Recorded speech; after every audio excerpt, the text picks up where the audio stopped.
Hola, buenas tardes. Yo soy la doctora Laura Velázquez, profesora de la Facultad de Derecho e investigadora del Instituto de Investigaciones Jurídicas.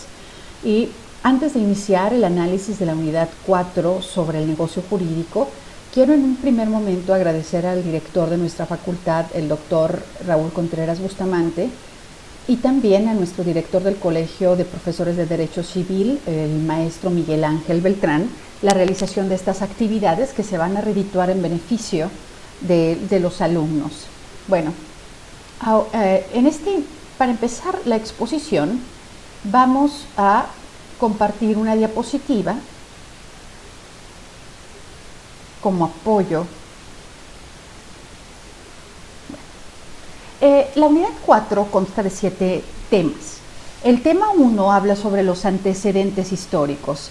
En este sentido, para hablar de los antecedentes históricos, yo he preferido cambiar un poco el orden de los temas contenidos en el temario, porque, bueno, primero vamos a ver el derecho romano, posteriormente vamos a analizar cómo se desarrolla en el medioevo la teoría sobre el negocio, el negocio y el acto jurídico, por una cuestión. Parece ser que en el temario falta una parte sobre el derecho, sobre la jurisprudencia medieval.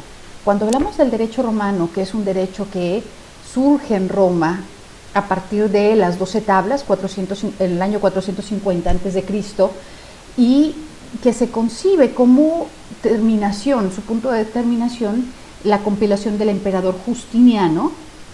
Estamos hablando que después del siglo VI, después de Cristo, hasta el siglo XVIII, que es cuando inicia a configurarse la teoría moderna del negocio jurídico, hay un lapso de tiempo muy amplio, del cual en México nadie se ocupa, ¿sí? Prácticamente cuando abrimos los textos de derecho civil siempre se habla de la teoría moderna, y algunas críticas que se hacen a la teoría del negocio jurídico son críticas injustificadas en función de que recaen sobre algunos puntos que no se tienen claro o que no se han estudiado en el desarrollo de esta teoría, que son puntos que encontramos bien desarrollados en el periodo medieval.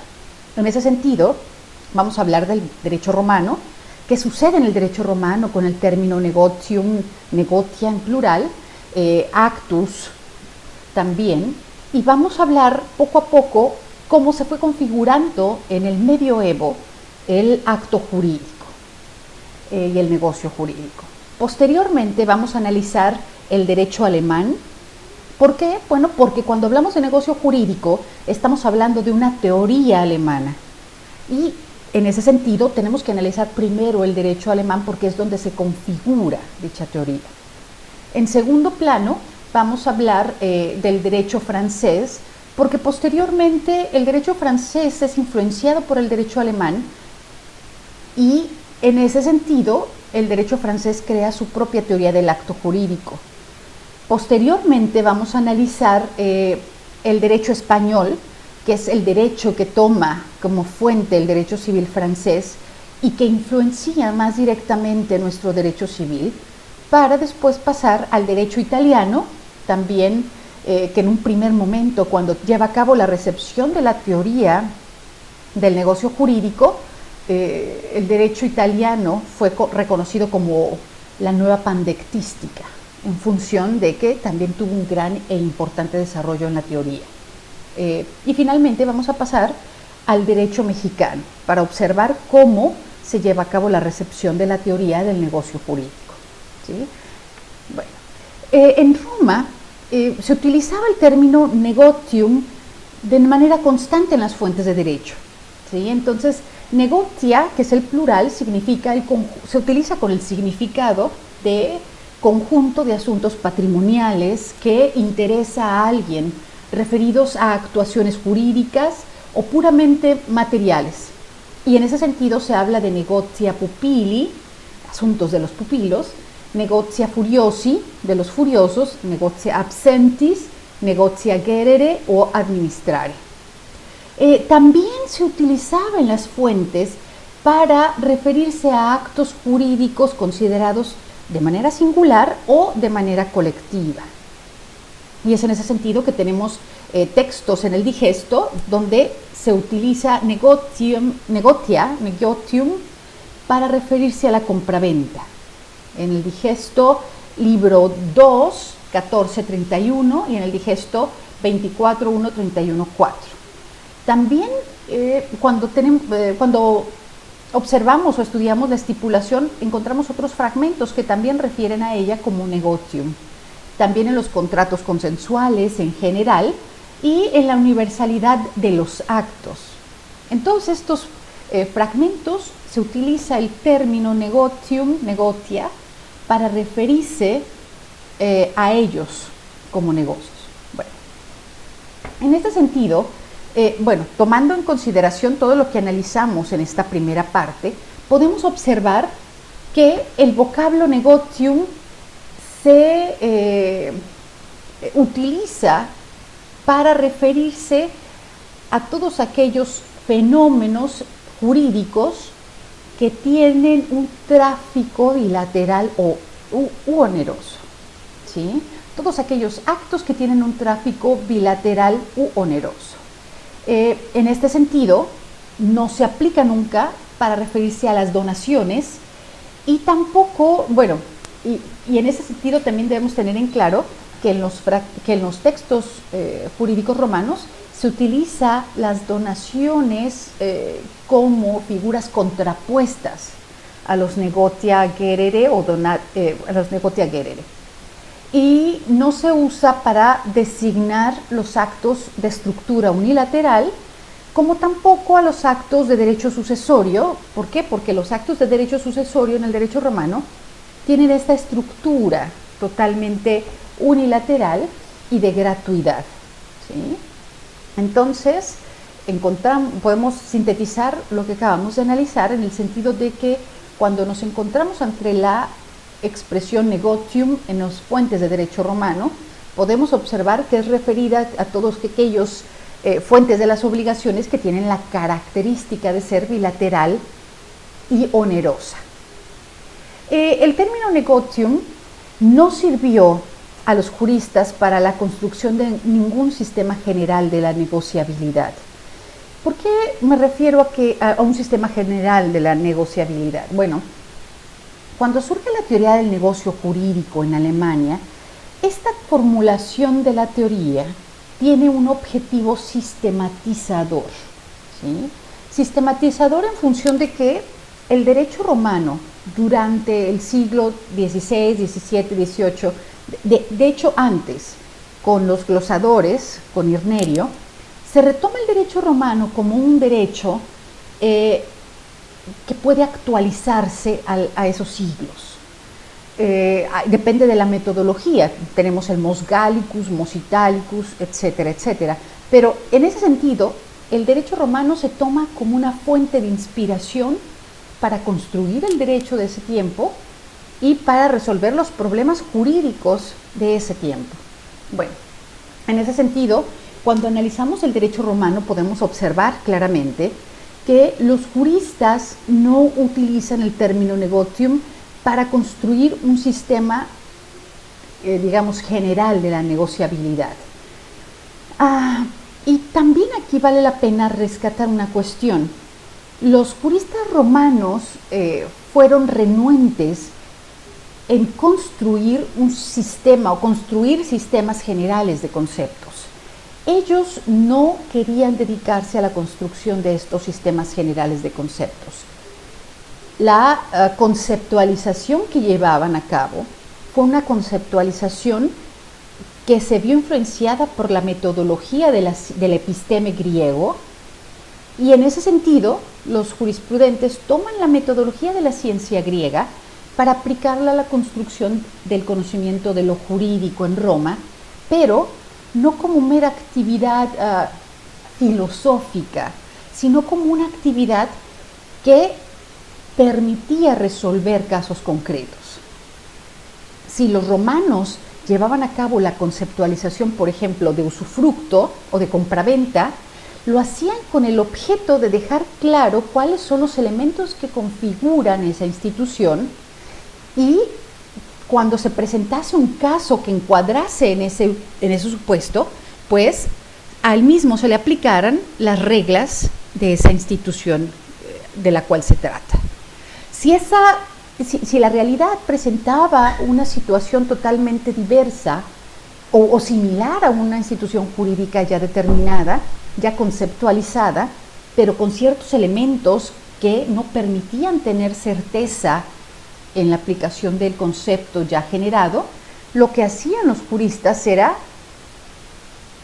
generar nuevos conceptos, ¿sí? Pero toda esta generación de conceptos, organización del saber jurídico, a través de los métodos del epagogé y del silogismos, esto es, de la inducción y de la deducción, que son los métodos utilizados en la configuración de la ciencia o episteme griega, los utilizan siempre con fines prácticos, ¿sí? No por la mera actividad o por la mera satisfacción que les pudiese dejar el crear sistemas generales de conceptos. Eso no era lo que hacían los juristas romanos en el sentido meramente filosófico, sino que tenían siempre una finalidad práctica. Bueno, en este sentido, negotium no forma parte de, digamos, en Roma no se llevó a cabo un sistema de conceptualización general en la cual negotium participara, ¿sí? Sin embargo, sí hubo ciertos intentos en Roma de conceptualizar, y esos conceptos, sistematizarlos. Hubo intentos sistematizadores, en pocas palabras. Y en ese punto podemos analizar claramente dos intentos. El primero de Gallo, que Gallo lo que hace es, en las institutas, crea una summa divisio de las fuentes o de las causas de las obligaciones. Y dice que las causas o las fuentes de las obligaciones son dos: contractus y maleficia. Esto es contratos y delitos, ¿sí? Y posteriormente, en otra de sus obras, Res Quotidianae, introduce una tercera categoría, que es causas varias.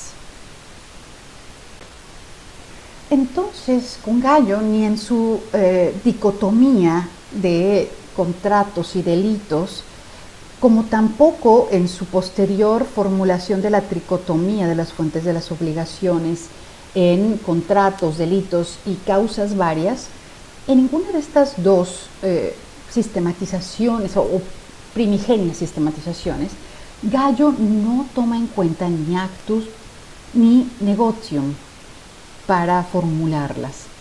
Y eso tampoco pasa en Justiniano, cuando Justiniano también se formula la organización de las fuentes de las obligaciones en 4 categorías.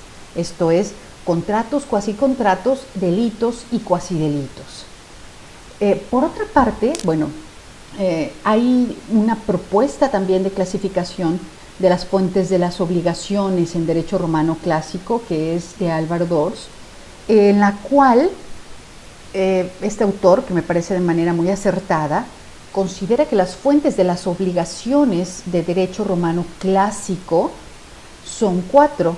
Esto toma las 2 bases de Gallo, contratos, delitos, pero además considera que hay otras 2 fuentes que son muy diversas de los contratos. Esto es, las estipulaciones y los préstamos, los cuales estas 2 últimas, ya digamos en un derecho posterior, al final de la época clásica y empezando la posclásica, se van configurando como contratos, ¿sí? Pero bueno, solamente como un pequeño paréntesis. Por su parte, hay otro intento de sistematización, que es el llevado a cabo por Ulpiano. Ulpiano trata de coordinar una clasificación de conventio, pactum o pactio y contractum, pero ni en Gallo ni en Ulpiano se toman actus y negotium como formulaciones conceptuales que permitiesen organizar sistemáticamente las obligaciones en Roma. ¿Sí? En ese sentido, ni Gallo ni Ulpiano intentaban constituir un sistema general de la negociabilidad, sino que solo pretendían organizar el sector de la negocialidad obligacional de estructura bilateral, esto es, en donde ambas partes son acreedores y deudores recíprocos, y que por su vasto e importante que sea, esta, digamos, negocialidad obligacional no cubre todo el espectro de los negocios en Roma. ¿Sí? ¿Qué es lo que sucede con los juristas medievales? Los juristas medievales siguen utilizando el término actus in negotium. Sin embargo, prácticamente lo usan de la misma forma que se utilizaba en derecho romano. No aportan nada en el uso de actus in negotium, aun cuando sí hicieron esfuerzos sistemáticos importantes en materia de la negocialidad obligacional bilateral, sobre la base de los textos de Ulpiano y de otro fragmento de Paulo. El acto y negocio jurídico en el lenguaje moderno. ¿Qué es lo que sucede?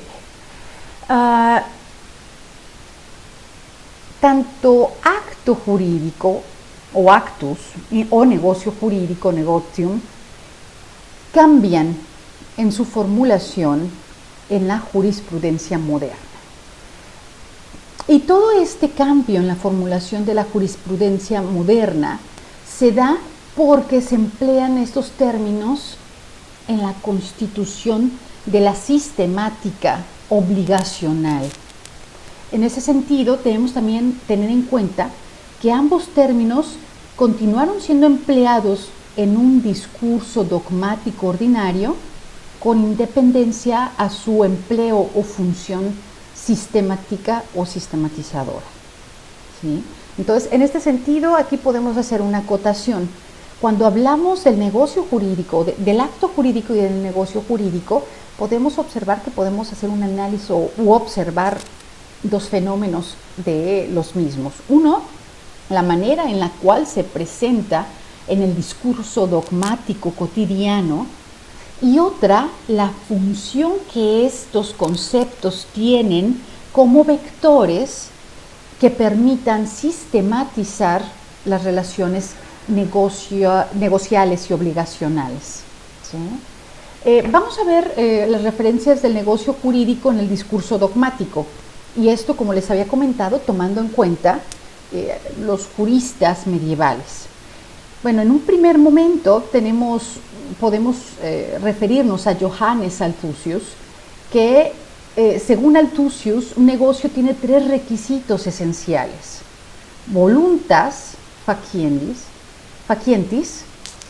facultas facientis y actus facientis. Es muy importante observar estos tres elementos o requisitos esenciales del negocio jurídico, según Althusius. ¿Por qué? Bueno, una gran cantidad de críticas y discusiones teóricas que se dan en el siglo XVIII-XIX se dan sin considerar estos puntos. Cuando Althusius refiere que el negocio jurídico tiene estos tres elementos, implica que la voluntad como tal no es un elemento aislado, sino que el sujeto, primero, para poder realizar un negocio jurídico, porque todavía no se le califica como jurídico de manera explícita, Primero tiene que tener la voluntad de hacer. A esa voluntad de hacer se le tiene que agregar o se tiene que observar que exista una facultad para hacer. Y finalmente, el acto de hacer. Estos tres elementos son elementos indispensables para la existencia del negocio jurídico, según Althusius.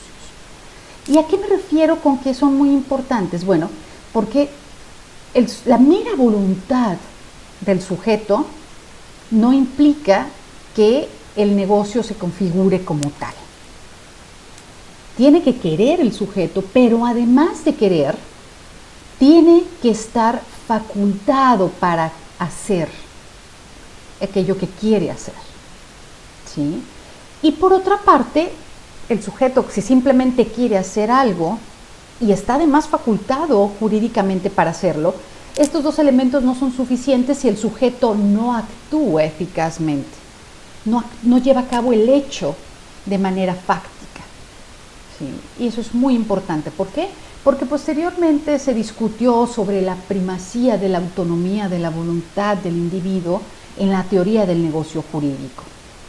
Y aquí, bueno, desde el inicio, en cómo se va configurando la teoría del negocio jurídico, podemos observar que nunca se habla de una voluntad, podemos decir, tirana. Nunca se habla de una voluntad absoluta. Se habla simple y sencillamente de que la voluntad es un elemento para el negocio jurídico, para el negocio. En este sentido, la voluntad aunada a la facultad y al hecho efectivo de realizar la conducta que trae aparejada determinadas consecuencias jurídicas, estos tres elementos son los que configuran el negocio. Y los términos, también en Althusius es importante señalar que hay tres términos que se utilizan de manera sinónima.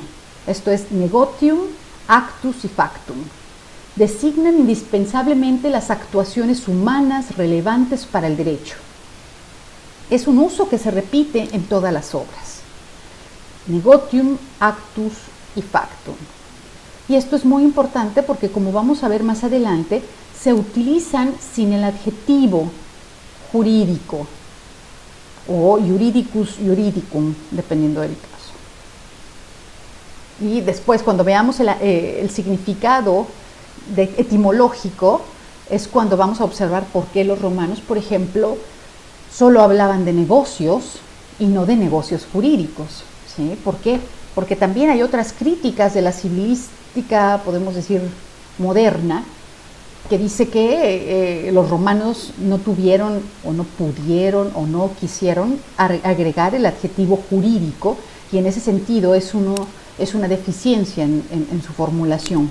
Pero cuando veamos el significado etimológico, vamos a observar que tanto negotium como tal era, en el caso específico del plural, en los textos romanos, era utilizado para referirse a negocios jurídicos, pero en el ámbito del derecho procesal, ¿sí?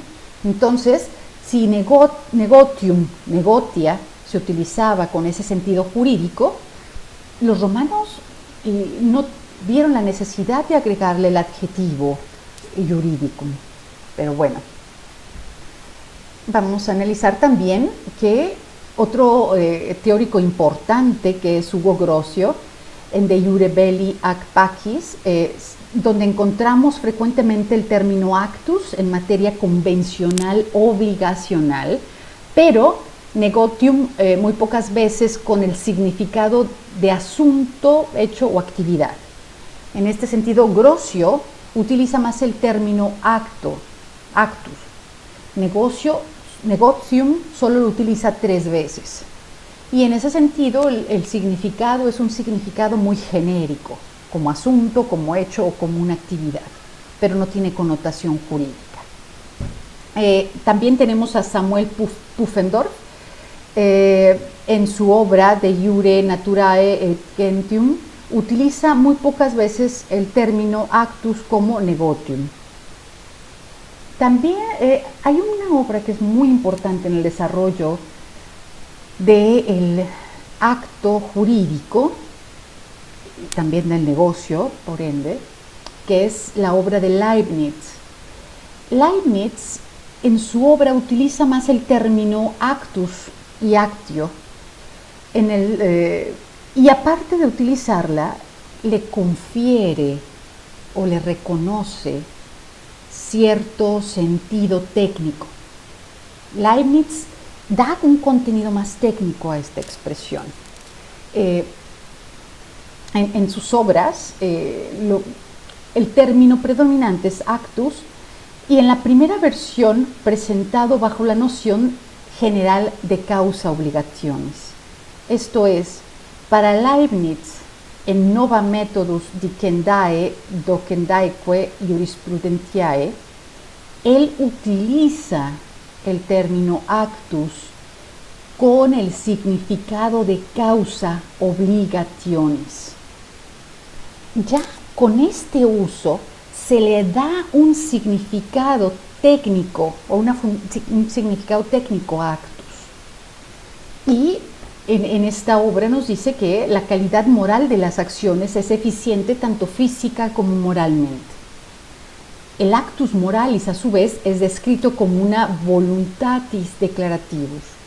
En la segunda versión, Leibniz habla de actus circa ius et obligationem. Y al desarrollar el contenido de este capítulo, la palabra actus reaparece numerosas veces. El capítulo siguiente trata de las modalidades de los actos y se rubrica como actus adjectiones, condictio, dies y modus. Esto es la condición, el término y el modo.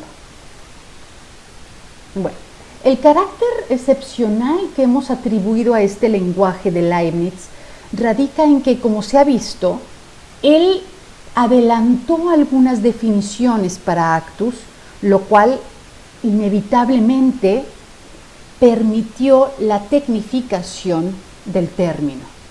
Además, aunque eso no nos interesa en este momento, Leibniz se sirve de este término para construir una categoría de carácter sistemático. ¿Sí? Leibniz es el que inicia con toda esta, digamos, reforma teórico-negocial. Primero, otorga ese significado técnico a actus, y segundo, también le otorga o utiliza este término con un carácter de categoría de sistematización. Tenemos otros autores, que es Christian Wolff, el cual utiliza actus, pero en su utilización no denomina ninguna categoría sistemática, sino que lo utiliza simplemente como una instancia para designar categorías de actuaciones que se diferencian entre sí. También recurre patentemente a la terminología de Grotius, y en el empleo de actus se justifica por la necesidad de discriminar la idea de contractus en el interior de un campo superior. No bien haya esta diferencia. Mientras para Grocio los actos gratuitos no son contratos, para Wolff los actos gratuitos sí son consideradas como obligaciones. Con todo, la necesidad de excluir a aquellos del concepto de contrato justificaba a los ojos del autor el uso de actus como término más general. No sé si queda muy claro en este punto, pero ¿qué es lo que pasa con Wolff? Wolff utiliza el término actus en un sentido más general. Como ya vimos hace unas presentaciones, el término negotium se utilizaba para referirse a aquellas obligaciones que tienen la característica de ser bilaterales y onerosas. Entonces, en este punto, estos elementos de bilateralidad y onerosidad son los que le daban una delimitación al término negotium. Sin embargo, lo que hace Wolff, más allá de Grocio, es considerar que es el acto mismo que genera la obligación el que le da el contenido o el carácter de contrato, ¿sí? En ese sentido, para Wolf, todos aquellos contratos que consisten en un acto, sean onerosos o sean gratuitos, son actos, ¿sí? Y en ese sentido el concepto es más amplio y más general.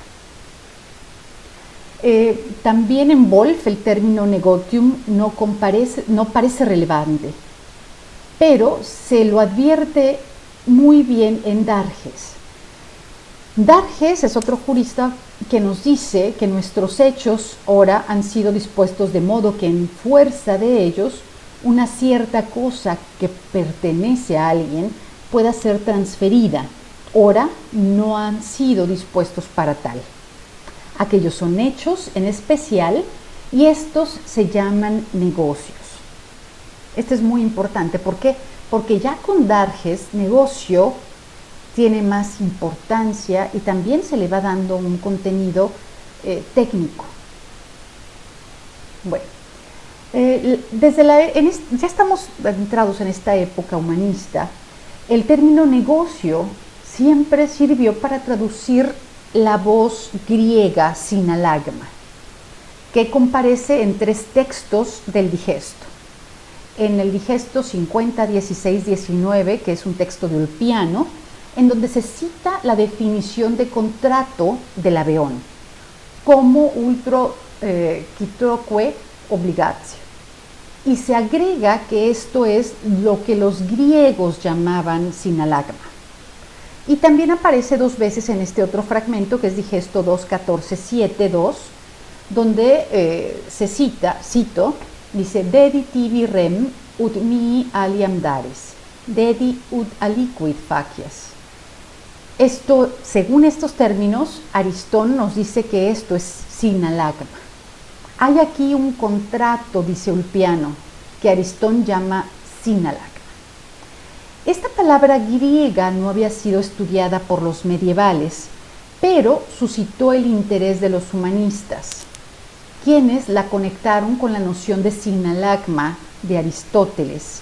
Aristóteles nos habla de sinalagma en la Ética a Nicómaco, para poder explicar el significado de justicia conmutativa. Entonces, en este sentido, los humanistas utilizan y también refieren el término sinalagma utilizado por Aristóteles y la entendieron pues como una conmutatio y también como commercium. Ahora bien, de la reflexión de los humanistas sobre esta palabra, no nos interesa otro aspecto que la verificación de haberla traducido en ocasiones por negotium. ¿Sí? Esto es importante. Los humanistas traducen en algunas ocasiones sinalagma como negotium. También tenemos aquí los nombres de otros humanistas que hacen referencia a los mismos términos en los mismos sentidos. Los humanistas habían descubierto la noción de sinalagma a partir de los contratos innominados del derecho medieval. Los contratos innominados del derecho medieval, se tomaron del Digesto también. En el Digesto se contiene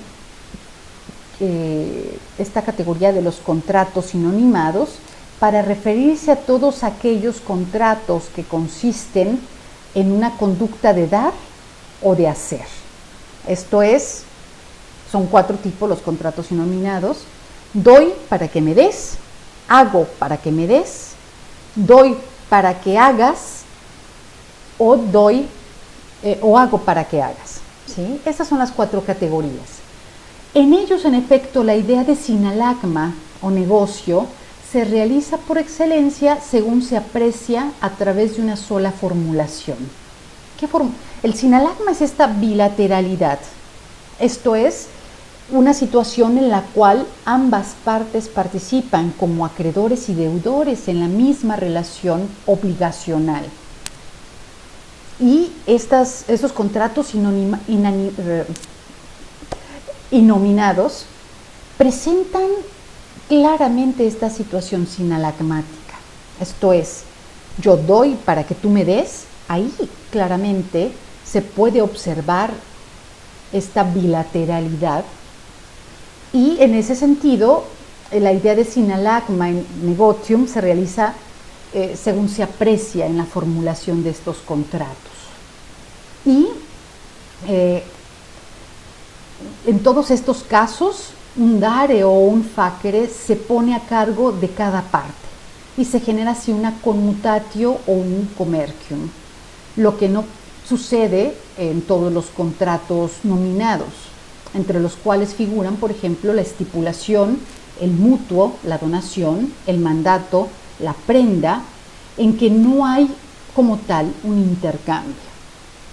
Pero bueno, aquí debemos tener en claro, aquí haciendo, digamos, una mención que ya había formulado, es que en el derecho romano clásico, según la formulación de Álvaro Dors, las fuentes de las obligaciones, además de los contratos y los delitos, son los préstamos y las estipulaciones. Y de acuerdo a estas dos figuras, si analizamos estipulación, es parte de las estipulaciones.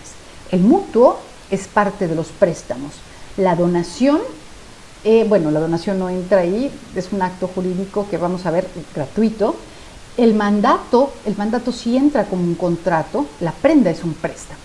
Pero la cuestión aquí a destacar es que todos estos son contratos que no se caracterizan por esa bilateralidad.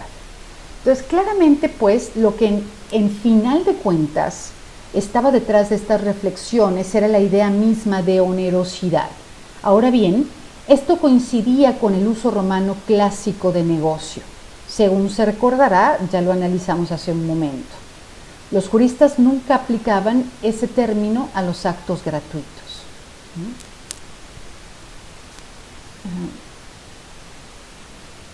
Bueno.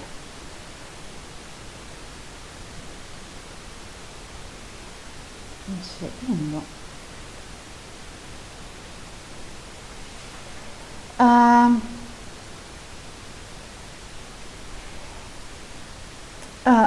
En cualquier caso ya de los analizados, podemos observar claramente que apenas se ve un atisbo de contenido técnico en los términos acto y negocio. En el negocio, el tecnicismo está dado por su referencia a la onerosidad bilateral, pero hasta aquí llega. O sea, si podemos afirmar que negocio es un término que se utiliza con contenido técnico en el ámbito del derecho, solo podemos observar que ese contenido técnico lo da su referencia a la onerosidad bilateral. A partir de eso, para negocio vale lo que enseguida diremos para acto. En el caso de esta última palabra, el tecnicismo es casi inexistente en acto. No se puede observar un contenido técnico jurídico. Se trata de un término que tiene una denotación muy amplia, que no porta ningún concepto dogmático sustancial y solo resulta cómodo para ser empleado en un discurso general, en el que interese hacer referencia a actos específicos o a determinadas categorías de actos, precisamente por hablarse en general. Por lo demás, en ninguno de los autores ya mencionados, salvo en Leibniz, encontramos una definición técnica del término actos. Y eso lo vamos a ver un poco más adelante. Ya con lo anteriormente analizado podemos situar primero, y lo que vamos a analizar, que es hasta la segunda mitad del siglo XVIII donde hubo una innovación en los términos tanto de acto como de negocio.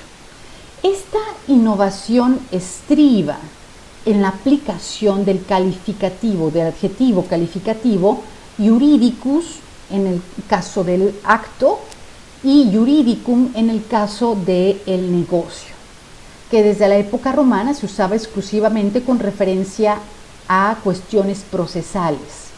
Esto es, se acuñan las expresiones, bueno,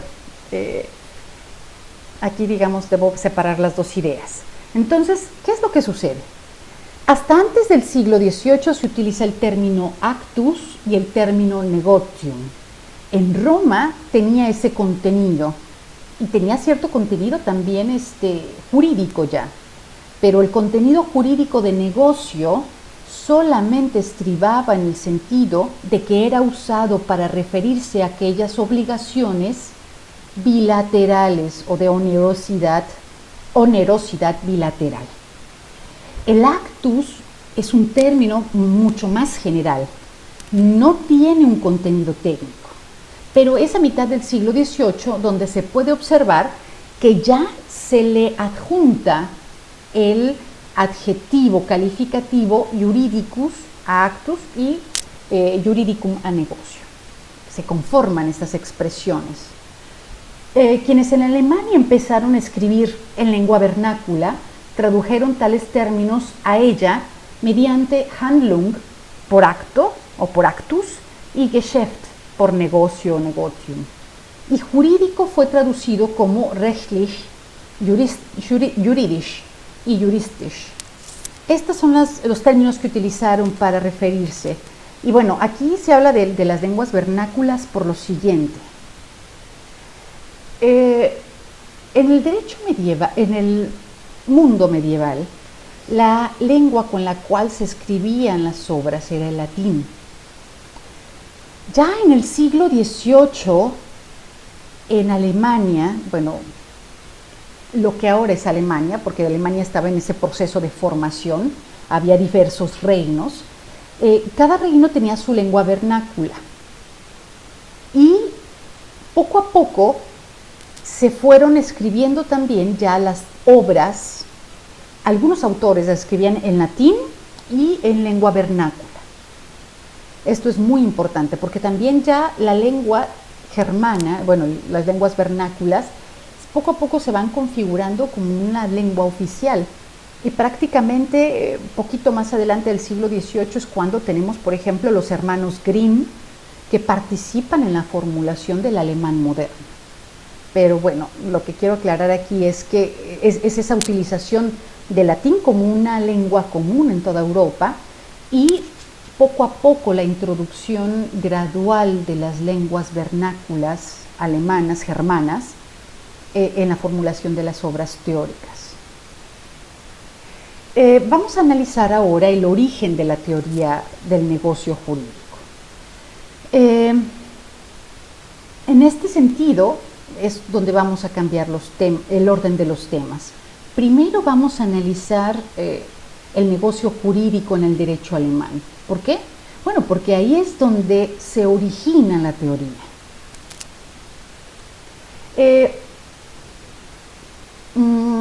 Vamos a ver también primero las referencias de actus juridicus cuando se presentan por vez primera.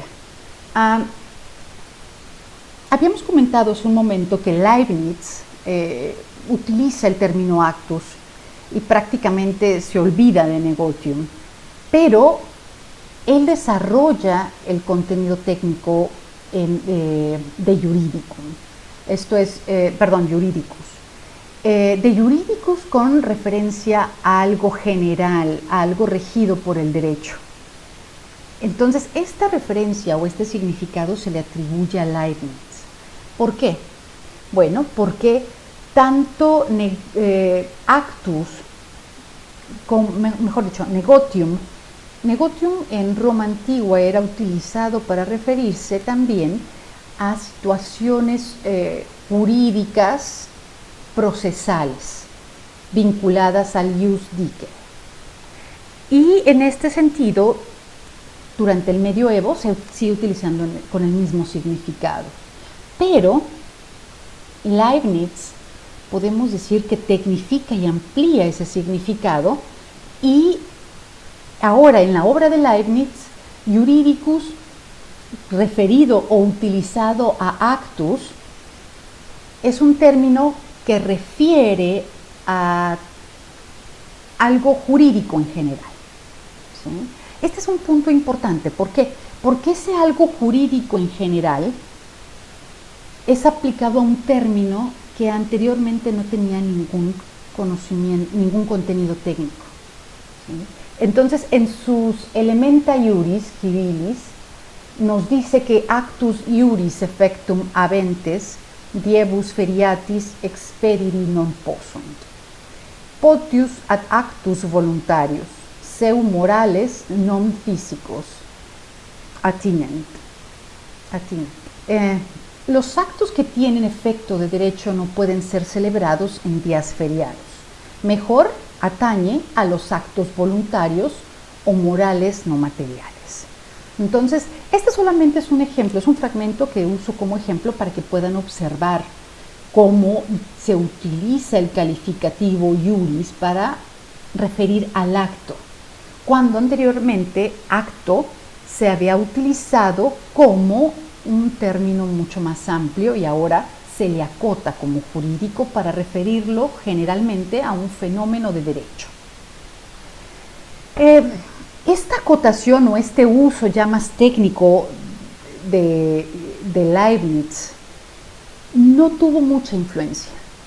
Esto es, los otros teóricos no tomaron este concepto ni lo desarrollaron más allá, sino que es algo que utiliza Leibniz y en cierto sentido ahí se queda. ¿Sí? No tuvo mayor influencia en el lenguaje técnico. Las expresiones de actus juridicus y negotium juridicum fueron introducidas por primera vez por Daniel Nettelblatt. Y Daniel Nettelblatt es el discípulo más influyente de Wolff en el área jurídica. Vamos también a analizar en qué consiste este uso que Nettelblatt hace ya de las expresiones completas, actus juridicus y negotium juridicum. Los términos en este punto con Nettelblatt adquieren ya un valor técnico, aunque general, para referirse a alguna cuestión o fenómeno concerniente al derecho. Entonces, en la obra de Nettelblatt, en Systema Elementare, ambas expresiones no eran sinónimas. Por actus juridicus, Nettelblatt entendía unos facta, hechos, que se distinguen de los demás por concernir en algo referido a los iura et obligationes, y los dividía en obligatorios si producen derechos y obligaciones, y no obligatorios si no los producen. Los obligatorios, a su vez, pueden ser lícitos o ilícitos.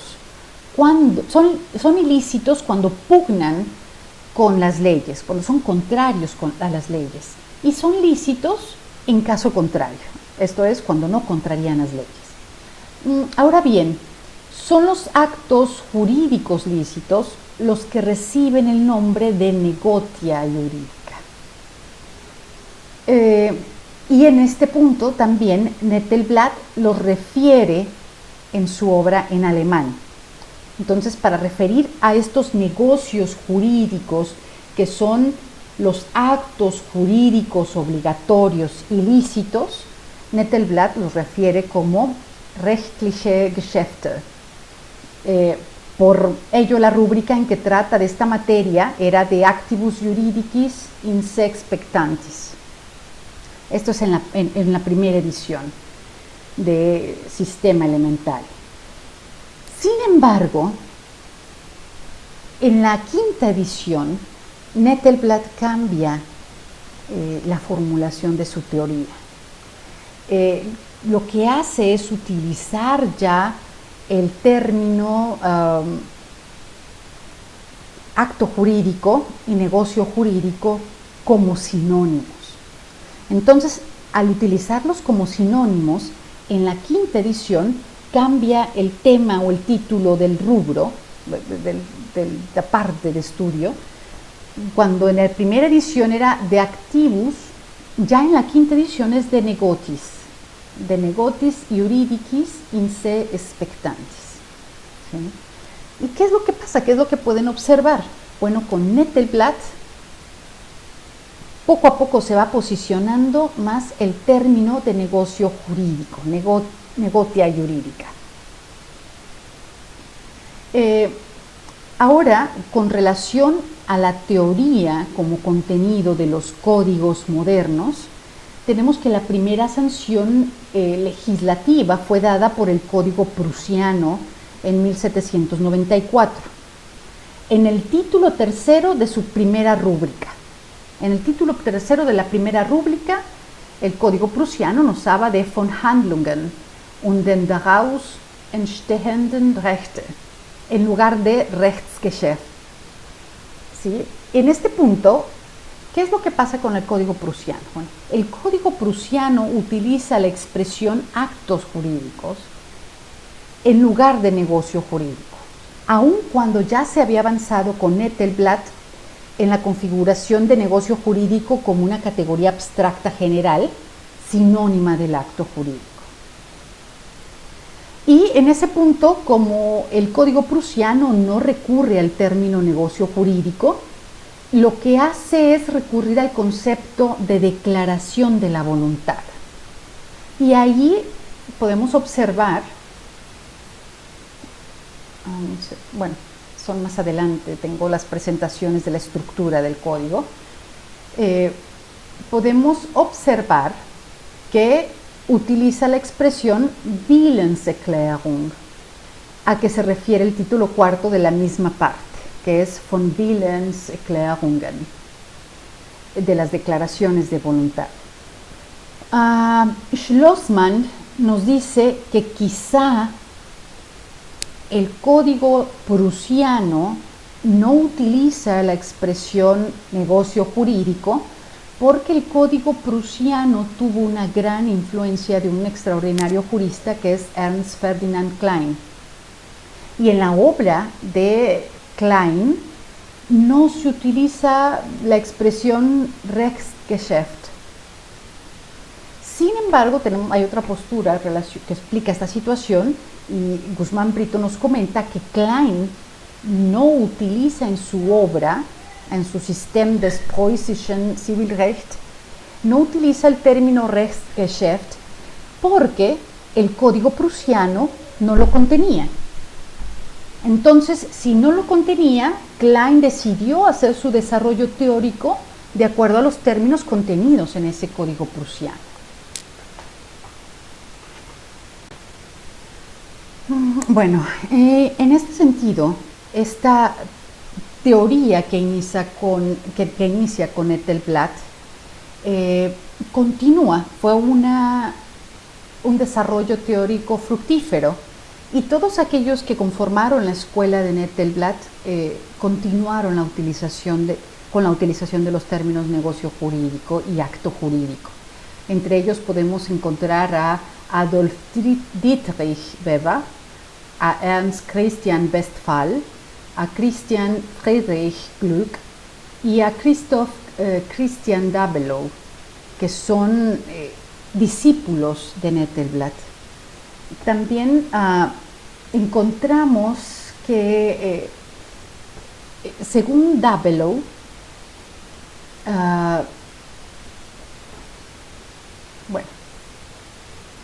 según Dabelow, podemos observar que acto jurídico y negocio jurídico son totalmente sinónimos en las obras de Dabelow. Cuando él nos dice, von den menschlichen Handlungen gibt es eine vorzügliche Gattung, die man rechtliche Handlungen oder rechtliche Geschäfte. Entonces, en esta parte, lo único que quiero recalcar es que negotia jurídica es sinónimo de acto jurídico, ¿sí? Entonces, acá abajo podemos ver la traducción, nos dice que de los actos humanos hay un importante género. que se llama de los actos jurídicos o negocios jurídicos. Se entiende bajo esto a los actos humanos que tienen por materia derechos y obligaciones recíprocos.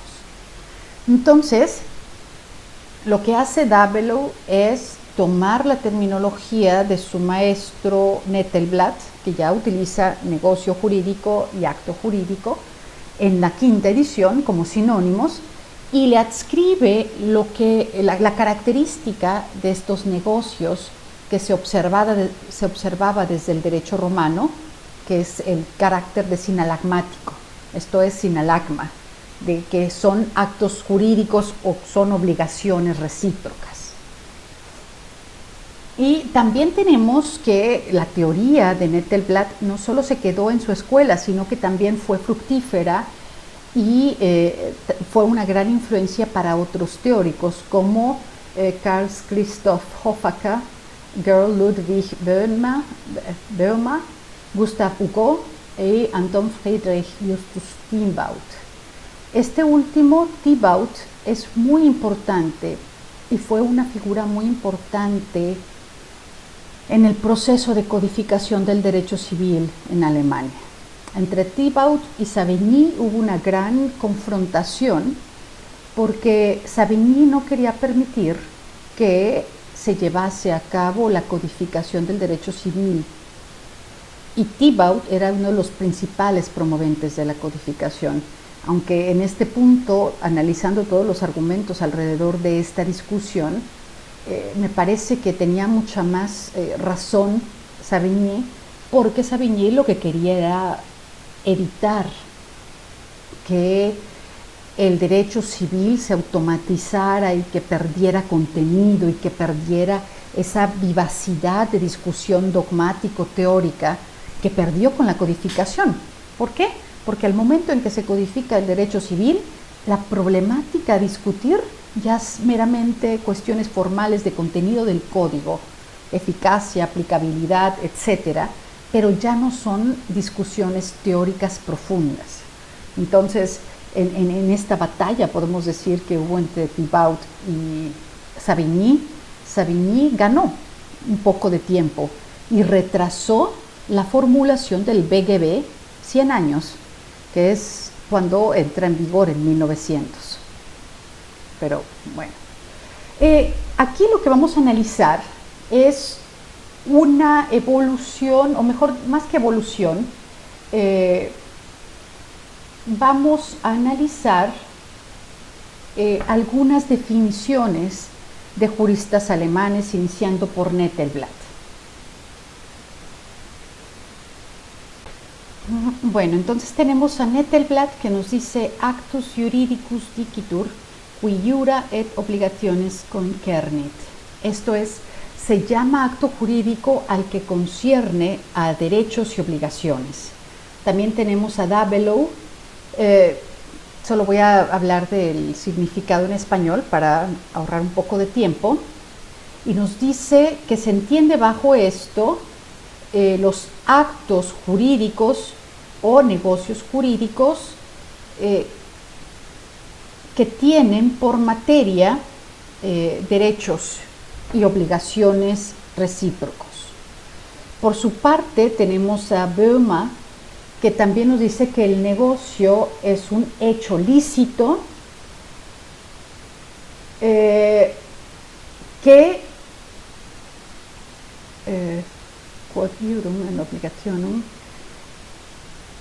crea,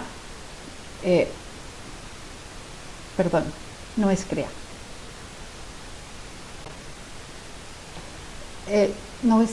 que se establece por causa de contraer, conservar o extinguir derechos y obligaciones. Tenemos también a Gustav Hugo, que nos dice que un acto es un acontecimiento generado por el hombre que algo determina en una relación de derecho. Esto es, la crea, la extingue o modifica. Y finalmente tenemos a Thibaut, que Thibaut, bueno, ya nos habla de los actos de voluntad que tienen por finalidad establecer relaciones jurídicas, las cuales se llaman negocios jurídicos. Bueno, entonces de estas definiciones podemos observar ciertos elementos que fueron configurando la teoría misma. Esto es, Nettelblatt primero habla de actos jurídicos para referirse a derechos y obligaciones. Esto es en el ámbito de derechos en general, con un sentido general. Dabelow ya introduce otros elementos como son los derechos y obligaciones recíprocos, que ya analizamos, derivan de la interpretación y conceptualización de sinalagma, y cómo los humanistas toman sinalagma de Aristóteles, y que en los textos romanos tenemos 3 fragmentos que refieren a sinalagma. Por su parte, Boehme, pues él introduce, digamos, esta información de que los negocios jurídicos se establecen por causa de contraer, conservar o extinguir. Contraer, más que nada, digamos, en el derecho civil mexicano lo referimos como crear derechos y obligaciones, ¿sí? Entonces, contraer en ese sentido de crear.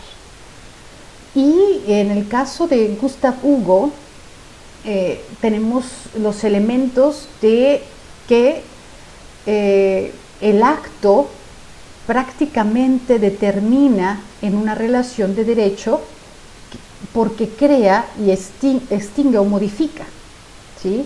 Entonces aquí ya podemos observar que Gustav Hugo, en lugar del contraer, utiliza crear, ¿sí?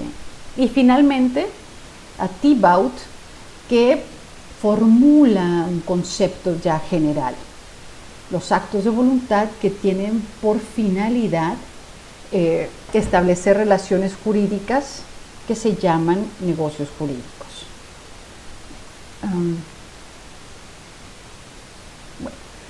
Conclusiones preliminares. Los términos en este momento histórico en Alemania aún no están delimitados bien terminológicamente. ¿Por qué? Bueno, porque se utilizan varios términos para referirse al mismo fenómeno, ¿sí? Esto es acto o negocio jurídico. Para referir al acto jurídico, en Alemania se está utilizando en este momento histórico rechtliche o juristische Handlung, y en su traducción alemana, ¿qué es su traducción alemana? Con relación al, también se utiliza otro término que es Rechtshandlung, y en este sentido no hay una unificación terminológica para referirse al acto jurídico. Con relación al negocio jurídico sucede lo mismo, ¿sí? Para referirse al negocio jurídico se utilizan varias expresiones. Una, rechtliches, juristisches Geschäft, o también Rechtsgeschäft. En ese sentido hay varios términos que se pueden utilizar para referir a los fenómenos romano o jurídico de actus juridicus y negotium juris o negotium juridicum. También podemos observar que existe en los conceptos una limitación progresiva de la terminología.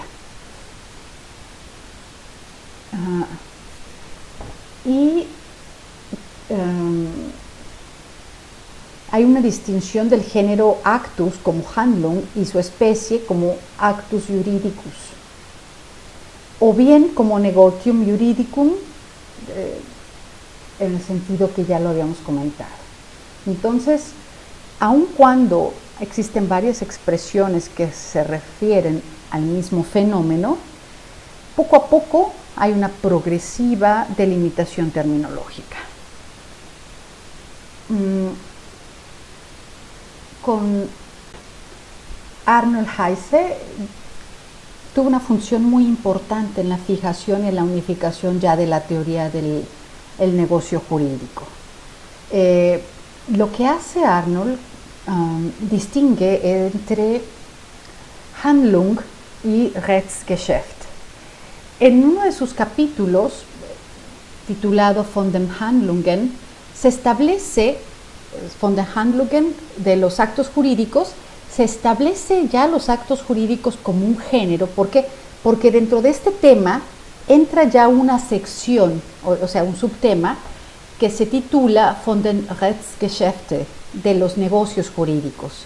Entonces, esta estructura ya fue tomada como modelo para los demás juristas posteriores. Entonces, lo que hace Heise con su obra es prácticamente unificar la teoría del negocio jurídico al considerar acto jurídico como el género y el negocio jurídico como la especie. Por otra parte, eso desde la perspectiva sistemática, desde la perspectiva terminológica también fija los términos que van a utilizarse en adelante para referir al acto jurídico y al negocio jurídico. En este sentido, la expresión Rechtsgeschäft se generaliza entre todos los autores y desplaza las otras expresiones que ya habíamos analizado. Y con relación al acto jurídico también se utiliza ya como término aceptado la expresión rechtliche Handlung. Entonces, ha sido una función muy importante.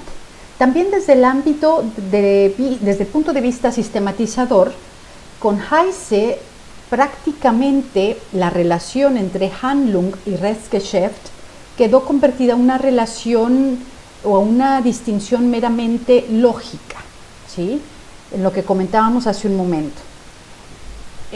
Acto jurídico se convierte en el género y negocio jurídico en la diferencia específica en toda esta organización, digamos, sistemática de la teoría del negocio jurídico.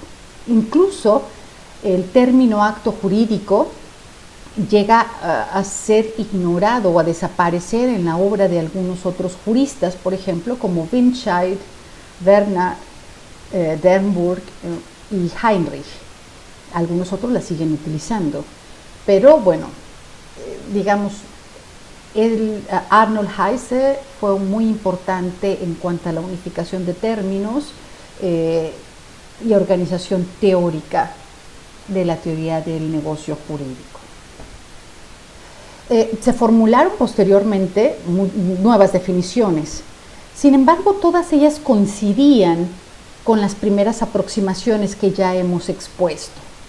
Esto es, atribuir a los actos o negocios jurídicos el efecto de crear, modificar o extinguir obligaciones y derechos. Eso es muy importante. Con la diferencia de que éstas incluyeron la figura del negocio jurídico en el género de la declaración de la voluntad. ¿Sí? Estas nuevas teorías incluyen al negocio jurídico dentro del género, dentro del tema o rubro de declaración de la voluntad, que este rubro era un rubro anterior. Como recordarán, lo vimos en el Código Civil sajón y que había aparecido tempranamente también en el Código prusiano.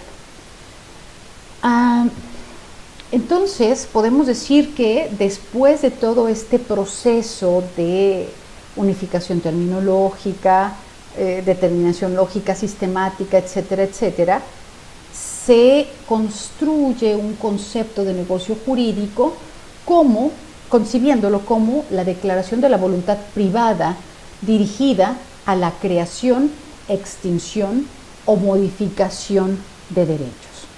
¿Sí? Pero creo que no debemos perder de vista toda la evolución y los conceptos, todo este proceso que pasó la teoría del negocio jurídico para llegar a esta definición. ¿Por qué?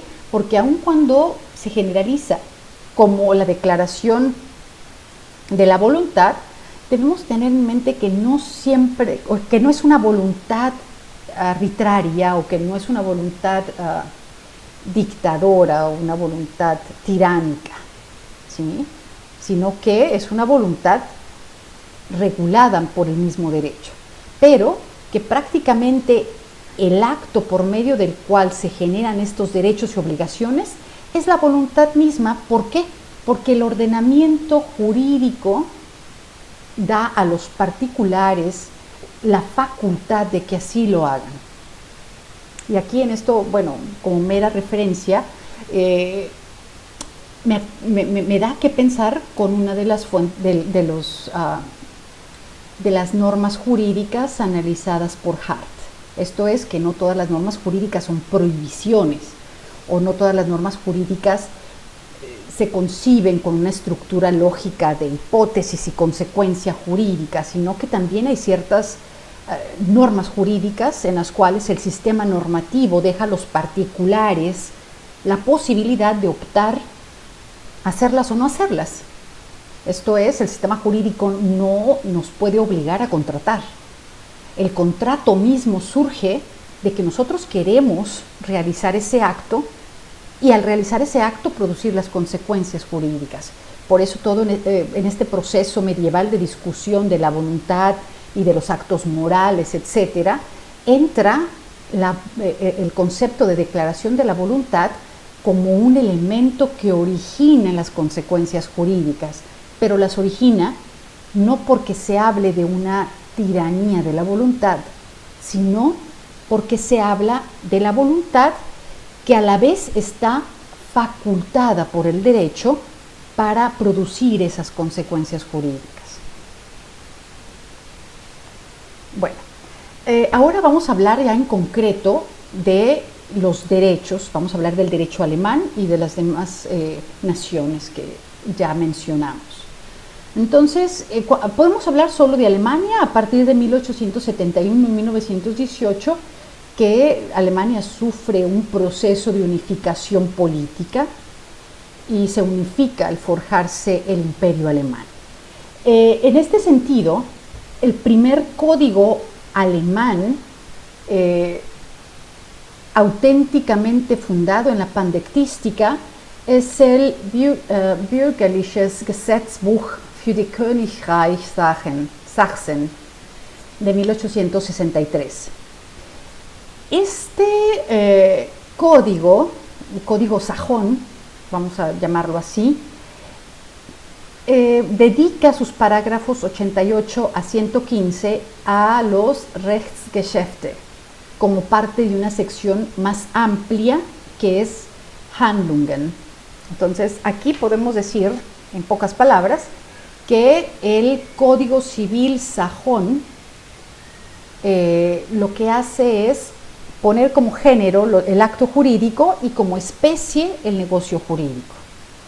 También tenemos el BGB, que es el Bürgerliches Gesetzbuch, Bürgerlich Gesetzbuch, el acento, para toda Alemania, que fue emitido en 1896, pero que entró en vigor en 1900. En este código se utiliza el término Rechtsgeschäft, ¿sí? Prácticamente se excluye la expresión relativa al acto jurídico, a Handlung. Bueno. Y con relación a los otros códigos, el Código Civil bávaro y el prusiano no usaron las expresiones que ya habíamos mencionado. Esta es la estructura, si me permiten un segundo. Esta es la estructura, digamos, del Código Civil sajón, del Bürgerliches Gesetzbuch für die Königreich Sachsen, donde podemos observar que aquí, en la línea 4, en la parte de von den Handlungen, de los actos jurídicos, dentro de los actos jurídicos, en el punto 3, tenemos a los negocios jurídicos, Rechtsgeschäfte. También dentro de ese mismo código podemos observar que ya en el libro 3, pero en la parte, libro 3, parte 3, ya estamos hablando de contratos, ¿sí? La principal especie de los negocios jurídicos son los contratos, Verträge, que están en la línea 4. Y podemos hablar en este punto de un cuarto nivel en la organización sistemática. ¿Por qué cuarto nivel? Bueno, regresemos al anterior. Esta parte de los actos jurídicos es una situación de primer nivel. Es una de las primeras divisiones del código. De segundo nivel es Rechtsgeschäfte. ¿Por qué? Porque es una parte de los actos jurídicos, entonces es una división de segundo nivel. Y esta parte de Entstehung der Förderungen ya es una organización sistemática de tercer nivel, y los contratos se encuentran en una situación de cuarto nivel. Bueno, por su parte tenemos al BGB, o el Bürgerliches Gesetzbuch alemán, que como comentábamos, excluye totalmente la expresión de acto jurídico y prácticamente introduce negocio jurídico como una de las partes del código, y dentro de los negocios jurídicos toma un subgrupo que son los contratos. El código sajón trata a los actos jurídicos en el nivel quinto y en un tercer nivel de los negocios jurídicos. Y el código alemán habla de los negocios jurídicos directamente en un segundo nivel y evita colocar a los actos jurídicos, los excluye totalmente. Bueno, entonces, en síntesis, tenemos que la teoría alemana se organiza de la siguiente forma. Como un género tenemos a los hechos jurídicos, los cuales se agrupan a su vez en hechos jurídicos en estricto sentido y actos jurídicos en sentido amplio. Los hechos jurídicos en estricto sentido son eventos o hechos de la naturaleza que producen consecuencias jurídicas.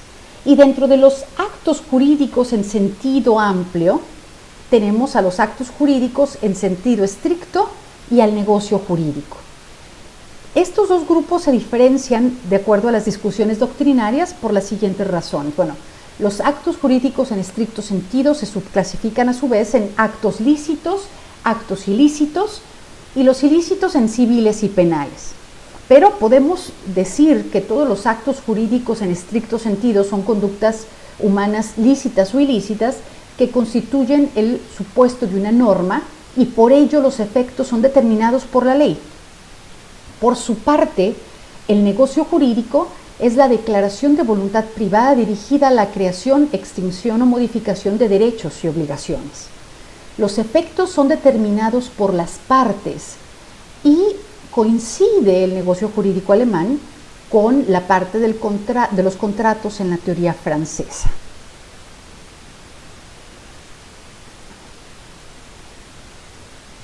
Bueno,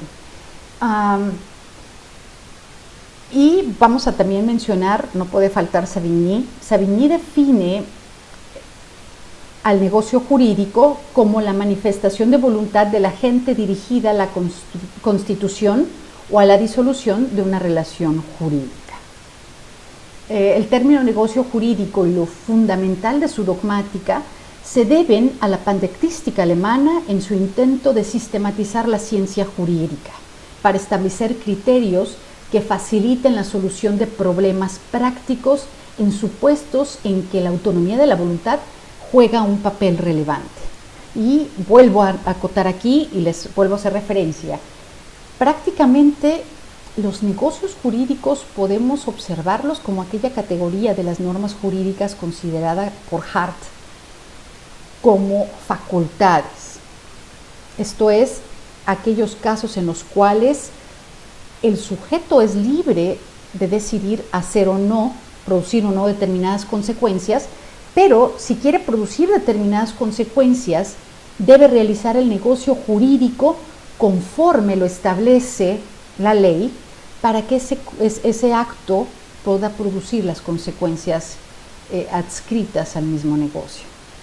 Y repito, cuando hablamos de negocio jurídico, y ya como lo definían anteriormente, como la declaración de la voluntad dirigida a producir determinadas consecuencias jurídicas, como la creación, modificación o extinción de derechos y obligaciones, no se debe entender a esta voluntad o declaración de la voluntad como un fenómeno tiránico y no regulado, o como una libertad absoluta de las partes para la determinación de las consecuencias jurídicas, sino que tiene que haber también una facultad, que las partes estén facultadas para hacer lo que quieren hacer. Bueno, ahora vamos a pasar al tema 4.1 y 4.4, que es sobre el derecho español y el derecho francés. La teoría del negocio jurídico no fue conocida ni tenida en cuenta por los redactores del Código Civil francés y tampoco se tomó como modelo para la redactación de otros códigos que se inspiraron en el Código francés, como el Código español. En el derecho civil español, al igual que en el italiano, la recepción fue doctrinal. Esto es, fueron los teóricos del derecho civil los que toman la teoría del negocio jurídico y la estudian, pero no se refleja en la codificación nacional. En España tenemos, por ejemplo, la recepción doctrinal que se llevó a cabo a través de dos teóricos como Valverde o de Diego. Y también el Código Civil español no regula el negocio jurídico. La teoría doctrinal se formuló también a partir de la abstracción de preceptos de negocios particulares, como los contratos, el matrimonio o el testamento, y de reglas generales que aún habiendo sido redactados en la reforma del título preliminar del Código Civil en 1973-74, siguen utilizando la expresión actos jurídicos, aunque con un sentido en cierto modo equivalente al de negocio jurídico. Bueno, por su parte, en Francia, como comentábamos un poquito, Francia se dedicó a formular su teoría del acto jurídico. Pero para formular su teoría del acto jurídico fue totalmente influenciada por la doctrina alemana. ¿Sí? Habíamos comentado hace un momento que el civilista Conan prácticamente fue un teórico que inspira muchos de los desarrollos teóricos realizados por los alemanes, pero después ya los alemanes formulan la teoría del negocio jurídico y ellos inspiran a su vez a otros juristas franceses como Domat. Y de cualquier forma los franceses se dedican a hacer su teoría del acto jurídico, que no vamos a analizar ni discutir en este punto por ser objeto de otra unidad. Sin embargo, aquí ponemos un pequeño esquema de la misma, en el sentido de que la teoría francesa nos habla de hechos jurídicos en sentido amplio, los cuales a su vez se dividen en acto jurídico y en hecho jurídico en estricto sentido. El acto jurídico puede ser unilateral o bilateral. Los bilaterales son convenios en sentido amplio y estos a su vez se dividen en contratos o convenios en sentido estricto. Mientras que por su parte el hecho jurídico en estricto sentido se subdivide por conductas del ser humano y por eventos o hechos o fenómenos de la naturaleza. Los del ser humano se subdividen en lícitos e ilícitos y los ilícitos en civiles y penales. Por su parte, el derecho italiano también sufre una recepción de la teoría del negocio jurídico en la doctrina. Se ha observado que la teoría del negocio ha sido siempre elaborada por nuestra civilística como teoría del contrato. Bueno, ahí nuestra civilística es la civilística italiana. En este sentido, la nueva disciplina dictada por el Código de 42 para la materia contractual señala el caso de la doctrina italiana postcodificación, de una consideración del negocio en términos subjetivistas y voluntaristas, o una objetivista y declaracionista, de las cuales se habla específicamente en la obra de Emilio Betti, uno de los principales receptores de la teoría del negocio jurídico. En el Código Civil italiano no se contiene el término de negocio jurídico, no regula con esa expresión, sino que lo único que hace el Código Civil italiano es extender las normas de los contratos a otros negocios jurídicos patrimoniales intervivos. Bueno,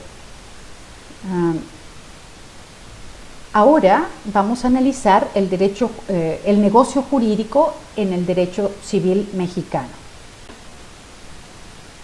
Bueno, en el derecho civil mexicano, la teoría del negocio jurídico se recibe o se lleva a cabo la recepción de manera muy interesante. Perdón, creo que no me van a escuchar porque no tenía los micrófonos, pero bueno, vamos a repetir.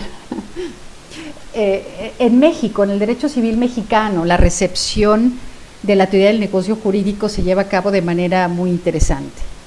Esto es, bueno, desde el Código Civil para el Distrito Federal y la Baja California de 1870, hubo la misma posición doctrinaria que se confirma con el Código Civil de 1884 y con el Código Civil de 1928 y en los del año 2000, tanto para la Ciudad de México como el Código Civil Federal.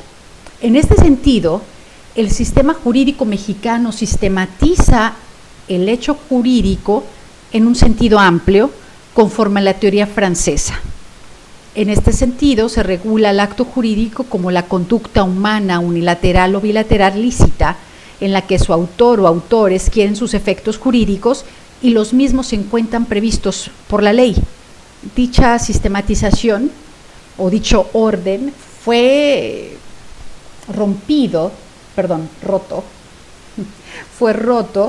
por el legislador del Código Civil de Quintana Roo, también por el legislador del Código Civil de Coahuila de Zaragoza, de Michoacán de Ocampo y el Código de Familia de Sonora. Estos códigos tienen la característica de que regulan la conducta del ser humano conforme a la teoría alemana del negocio jurídico.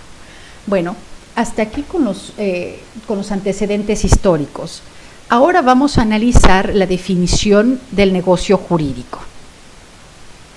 Primero, tenemos la definición etimológica.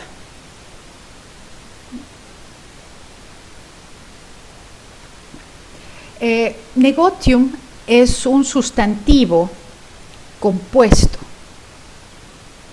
Un segundito. Okay. Listo.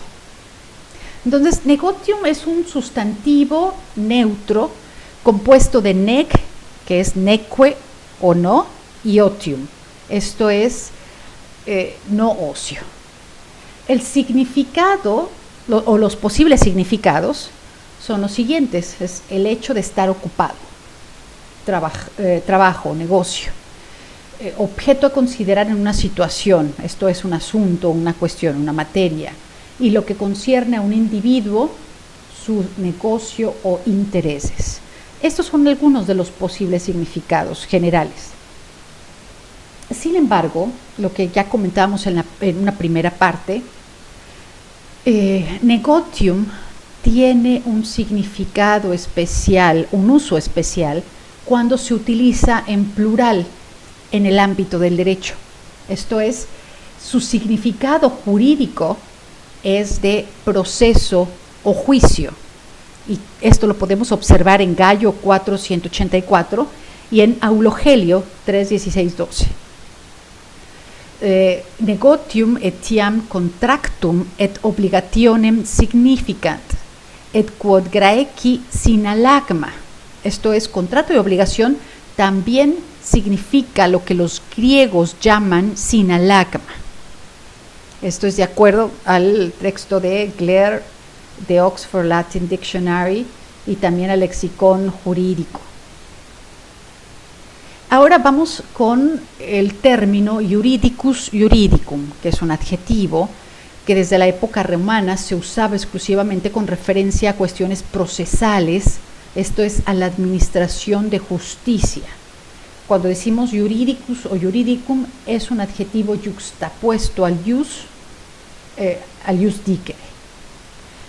Y como vimos, durante toda la Edad Media y una gran parte de la época moderna, juridicus conservó el sentido romano de lo concerniente a lo jurisdiccional o a lo procesal, lo cual, digamos, el significado se amplía o se vuelve más general con Leibniz, cuando Leibniz lo aplica a los actos jurídicos. Pero bueno, entonces cuando hablamos de negotia, que es el plural de negotium, significa el conjunto de asuntos patrimoniales que interesa a alguien referidos a actuaciones jurídicas o puramente materiales. También se aplica el calificativo juridicus juridicum, que desde la época romana se usaba exclusivamente con referencia a lo procesal. Y ya es en el siglo XVIII donde se acuñan las expresiones actus juridicus y negotium juridicum.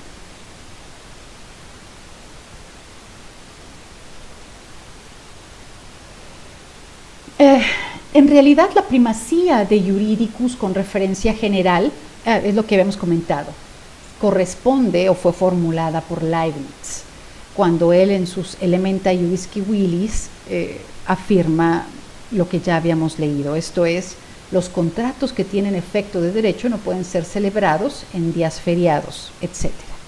Lo importante de este fragmento de Leibniz es que adscribe el adjetivo iuris jurídico a acto con un significado ya más general, no referido al procedimiento ni a la jurisdicción, con el significado de, con la función de justapuesto al jus dicere.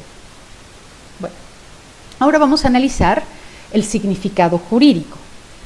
Negocio jurídico es la declaración de voluntad privada dirigida a la creación, extinción o modificación de derechos. Esta es una conceptualización de Winscheid. También tenemos otros autores españoles que nos dicen, por ejemplo, Castán, que define el negocio jurídico como el acto integrado por una o varias declaraciones de voluntad privadas dirigidas a la producción de un determinado efecto jurídico, y a las que el derecho objetivo reconoce como base del mismo, cumplidos los requisitos y dentro de los límites que el propio ordenamiento establece. Diez-Picasso, por su lado, define el negocio jurídico como un acto de autonomía privada que reglamenta una determinada relación o una determinada situación jurídica. El efecto inmediato de todo negocio jurídico consiste en constituir, modificar o extinguir entre las partes una relación o una situación jurídica y establecer la regla de conducta o el precepto por el cual deben exigirse los recíprocos derechos y obligaciones que en virtud de esta relación recaen sobre las partes. Entonces, prácticamente este significado jurídico lo que refleja es todo lo que ya habíamos analizado anteriormente, los elementos que en la discusión tórica medieval fueron dando contenido a la teoría del negocio jurídico alemana. El siguiente tema a analizar es la clasificación del negocio jurídico. Bueno, y en este sentido, es muy claro que hay una gran cantidad de clasificaciones y variaciones que se hacen sobre estas clasificaciones. Nosotros vamos a tomar las que consideramos importantes y, por ejemplo, en esta parte inicial estamos tomando a Diez-Picasso como modelo, mejor dicho, el contenido de elementos de derecho civil patrimonial, estamos tomando su clasificación. Diez-Picasso nos habla de los negocios mortis causa. Bueno, una primera clasificación de los negocios jurídicos es negocios jurídicos mortis causa y negocios jurídicos intervivos. Dentro de los negocios jurídicos mortis causa se comprende el testamento y también en los ordenamientos en que están admitidos los llamados contratos sucesorios. No basta la simple contemplatio mortis, esto es la consideración de la muerte, como el móvil determinante del negocio para que éste pueda ser calificado como un negocio mortis causa, sino, y tampoco basta la muerte del declarante. Es menester que el negocio jurídico aparezca como dirigido a establecer y regular el destino post-mortem de los bienes y de las demás relaciones jurídicas del autor del negocio. En este sentido, es un negocio jurídico mortis causa el testamento, pero no lo es en cambio un contrato de seguro de vida. Por su parte, los negocios intervivos son aquellos que despliegan toda su eficacia en vida de las partes intervinientes. Otra clasificación es por su contenido. Esto es, podemos considerar la existencia de un grupo de negocios jurídicos de derecho patrimonial. ¿Por qué? Porque su contenido es patrimonial. Y estos inciden sobre relaciones jurídicas de naturaleza económica o patrimonial. Dentro de este grupo hay negocios patrimoniales puros y negocios patrimoniales mixtos. Los primeros son aquellos cuyo contenido y finalidad son exclusivamente económicos. Ejemplo clarísimo, la compraventa. Y en los segundos, los mixtos, junto a la finalidad económica concurren fines de naturaleza personal o familiar. Por ejemplo, el contrato de aportación de bienes por razón de matrimonio o un contrato de capitulaciones matrimoniales, que bueno, aun cuando en la actualidad algunos de ellos ya no se configuran como contratos en algunos códigos civiles mexicanos de algunos estados, es bueno nombrarlos como ejemplo. De derecho de familia, estos negocios jurídicos inciden sobre relaciones jurídicas de derecho de familia, y tenemos también los negocios jurídicos atinentes a los derechos de la personalidad, que inciden sobre el estado civil y la condición de las personas. Bueno, sin embargo, tenemos también que hacer una pequeña acotación. Los negocios de familia y del estado civil encajan mejor en el concepto de acto jurídico estricto que en el de negocio jurídico. Tenemos también los negocios jurídicos unilaterales, los bilaterales y los plurilaterales. Dentro de los unilaterales, los negocios jurídicos unilaterales son tales porque la declaración de la voluntad negocial o el comportamiento material que da origen o que da vida al negocio jurídico son los hechos, los actos o las declaraciones de una parte o de una persona. Por eso son unilaterales. Esto es, una de las partes o una persona lo que hace es declarar su voluntad negocial dirigida a la producción de determinadas consecuencias jurídicas. Por su parte, tenemos a los negocios jurídicos bilaterales. Los negocios jurídicos son bilaterales porque en este ya participan la voluntad de las dos partes. Esto es, el acreedor y el deudor. Ambas partes, la voluntad de ambas partes participa en la determinación de los efectos jurídicos o la misma relación jurídica. También tenemos los negocios jurídicos plurilaterales, que son aquellos en que los autores del negocio son más de dos personas. Por su parte, tenemos también los negocios de disposición. Siguiendo del mismo autor, los negocios de enajenación o traslativos, por lo que, el titular del derecho los transmite a otra persona. Los de gravamen y los de denuncia abdicativa. Bueno, tengo ya el tip de los negocios, pero estos negocios de disposición implica la existencia de una enajenación o una traslación de la titularidad de estos derechos.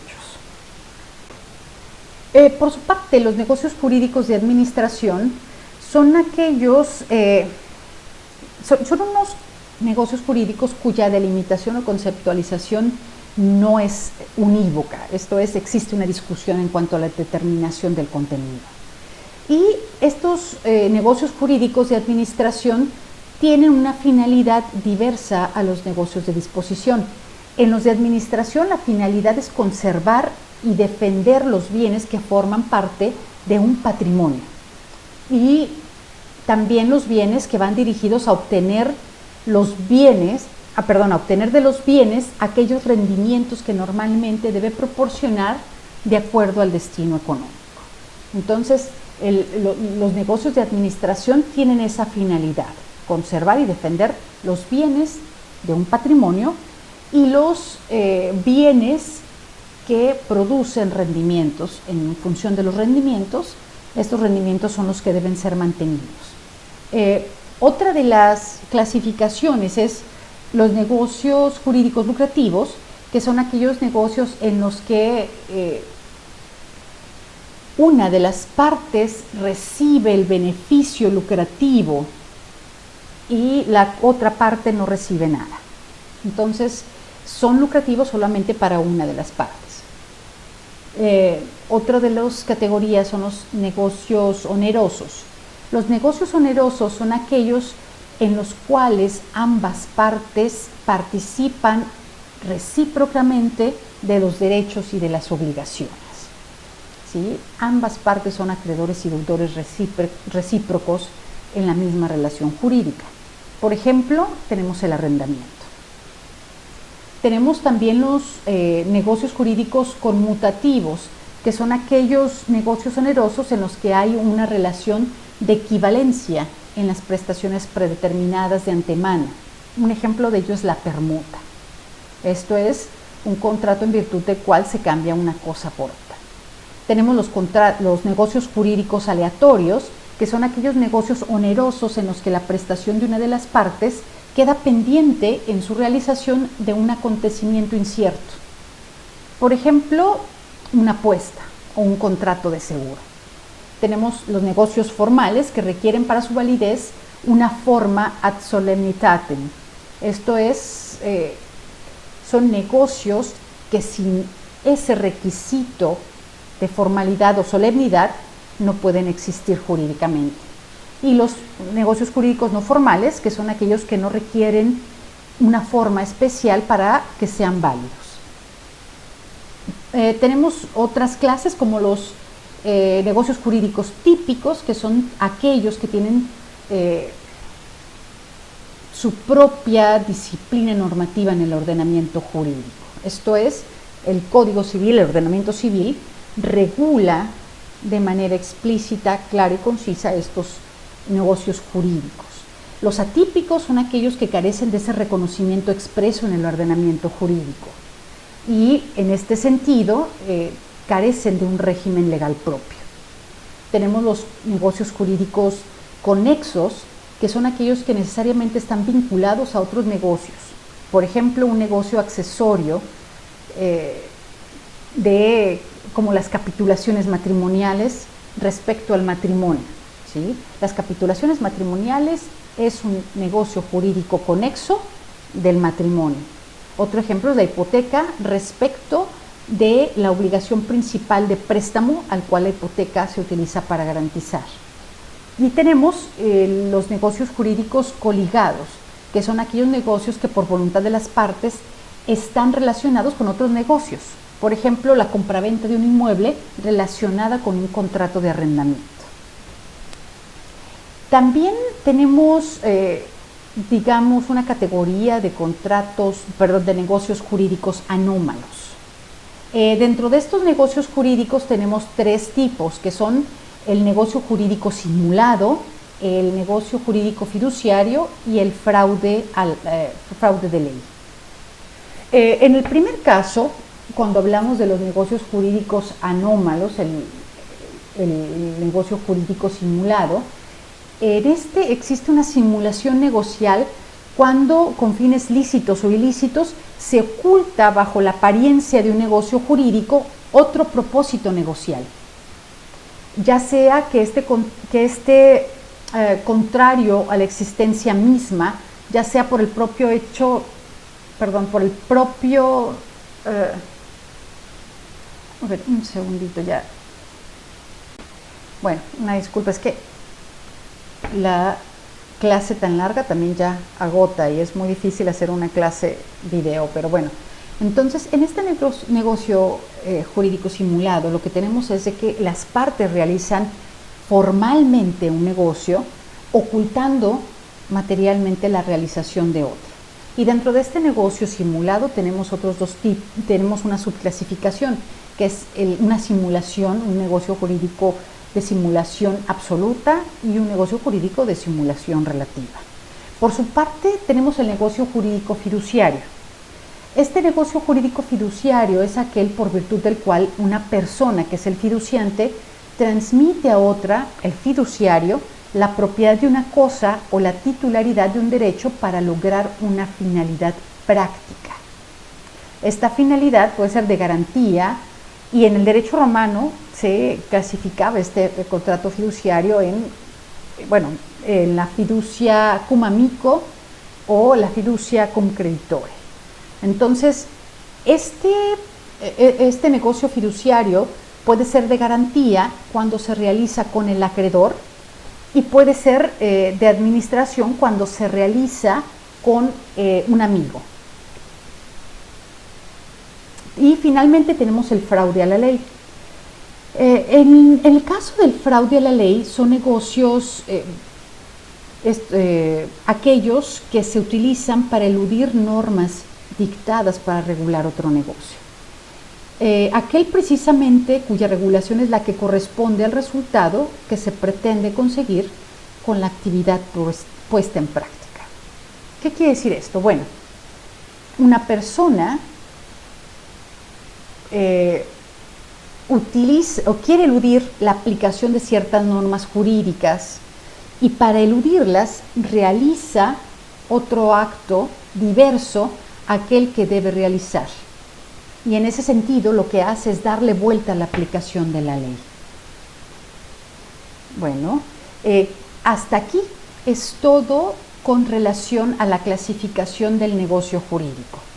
En un segundo video vamos a analizar los demás temas, que son los elementos esenciales del negocio jurídico, los elementos accidentales, la teoría de las nulidades aplicada al negocio jurídico y la distinción entre acto y negocio jurídico.